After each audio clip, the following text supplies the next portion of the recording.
शेख हसीना का एक और कार्यालय, एक और ऑफिस अवामी लीग का, जो इस वक्त आप देखें तो कालीवा में और पूरी तरह से जलकर ऐसे दिखता है जैसे राख हो गया हो। यहाँ के विंडोज़, इसकी खिड़कियाँ, इन मकानों के दरख्त,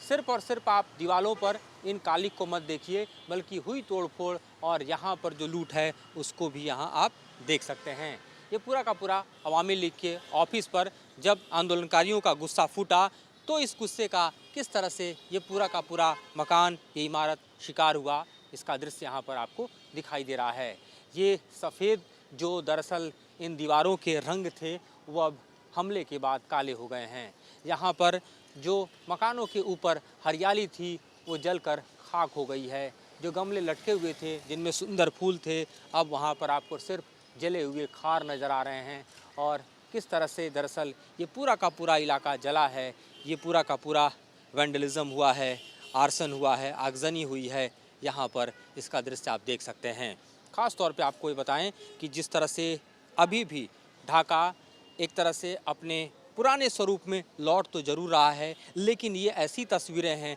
जो बता रही हैं कि 5 अगस्त को क्या हुआ, उसके बाद के घटनाक्रम में किस तरह से इन इलाकों को निशाना बनाया गया, ये इलाके किस तरह से जल के राख और खाक हो गए हैं। इस वक्त फिर से इन सड़कों पर रिक्शे ज़रूर उतर आए हैं, गाड़ियाँ चल रही हैं, जुम्मे के दिन लोगों की आवाजाही है, आवाम जो है वो फिर से पुनः व्यवस्था बहाल होने के बाद खुलकर सड़कों पर है, लेकिन निशानियां कुछ इस तरह से अब भी इन सड़कों पर शेष हैं। जले हुए अवामी लीग के मकान, शेख हसीना के सपनों का यहाँ जला हुआ खंडहर जो है वो बतलाने के लिए काफ़ी है कि बांग्लादेश 5 अगस्त के बाद किस तरह से बदला है। इसको जो लोग हैं आंदोलनकारी वो अब नया बांग्लादेश कह रहे हैं, और पुराने और नया बांग्लादेश के बीच जो दरअसल बदलाव का निशान है वो इस कदर वैंडलिज़म, आर्सन, लूटपाट,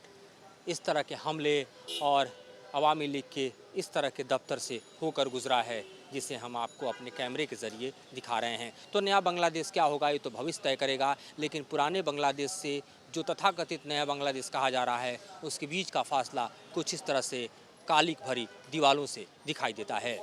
शेख हसीना का एक और कार्यालय, एक और ऑफिस अवामी लीग का, जो इस वक्त आप देखें तो कालीवा में और पूरी तरह से जलकर ऐसे दिखता है जैसे राख हो गया हो। यहाँ के विंडोज़, इसकी खिड़कियाँ, इन मकानों के दरख्त, सिर्फ और सिर्फ आप दीवालों पर इन कालिक को मत देखिए, बल्कि हुई तोड़फोड़ और यहाँ पर जो लूट है उसको भी यहाँ आप देख सकते हैं। ये पूरा का पूरा अवामी लीग के ऑफिस पर जब आंदोलनकारियों का गुस्सा फूटा तो इस गुस्से का किस तरह से ये पूरा का पूरा मकान, ये इमारत शिकार हुआ, इसका दृश्य यहाँ पर आपको दिखाई दे रहा है। ये सफ़ेद जो दरअसल इन दीवारों के रंग थे वो अब हमले के बाद काले हो गए हैं। यहाँ पर जो मकानों के ऊपर हरियाली थी वो जलकर खाक हो गई है। जो गमले लटके हुए थे जिनमें सुंदर फूल थे, अब वहाँ पर आपको सिर्फ जले हुए खार नज़र आ रहे हैं। और किस तरह से दरअसल ये पूरा का पूरा इलाका जला है, ये पूरा का पूरा वैंडलिज़म हुआ है, आर्सन हुआ है, आगजनी हुई है, यहाँ पर इसका दृश्य आप देख सकते हैं। ख़ास तौर पे आपको ये बताएं कि जिस तरह से अभी भी ढाका एक तरह से अपने पुराने स्वरूप में लौट तो ज़रूर रहा है, लेकिन ये ऐसी तस्वीरें हैं जो बता रही हैं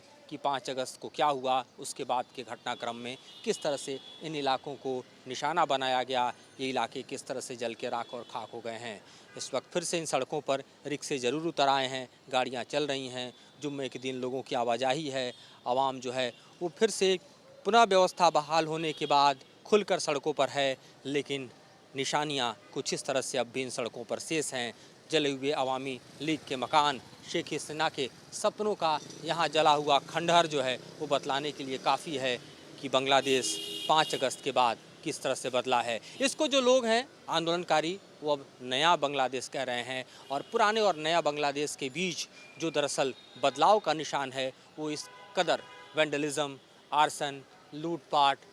इस तरह के हमले और अवामी लीग के इस तरह के दफ्तर से होकर गुजरा है, जिसे हम आपको अपने कैमरे के ज़रिए दिखा रहे हैं। तो नया बांग्लादेश क्या होगा ये तो भविष्य तय करेगा।